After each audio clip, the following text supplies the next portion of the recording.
Badvel cycle party incharge గా Ritesh Reddy out. DCCB bank chairman ప్రముఖ contractor Suryanarayana Reddy line clear. Badvel incharge గా సూర్యనారాయణ రెడ్డికి అవకాశం అని ముందుగానే చెప్పిన ఈ6 టీవీ.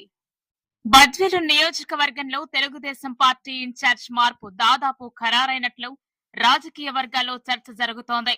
ప్రస్తుత ఇన్ఛార్జ్ రితేష్ రెడ్డి స్థానంలో డీసీసీబీ బ్యాంక్ చైర్మన్ సూర్యనారాయణ రెడ్డికి అవకాశం దక్కనున్నట్లు సమాచారం.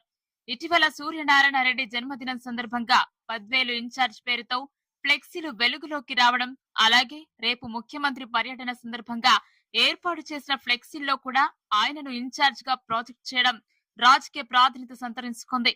అంతేకాకుండా తెలుగుదేశం పార్టీ జిల్లా అధ్యక్షుడు భూపేష్ విడుదల చేసిన ప్రకటనల్లోనూ రితేష్ రెడ్డి స్థానంలో సూర్యనారాయణ రెడ్డి ఫోటో కనిపించడం ఈ మార్పుపై మరింత చర్చకు దారితీసింది.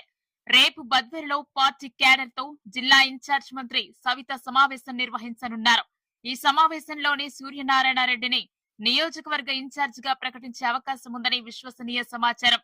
అయితే అధికారికంగా పార్టీ హైకమాండ్ నుంచి మరో 2-3 రోజుల్లో ప్రకటన వెలువడే అవకాశం ఉందని తెలుస్తోంది.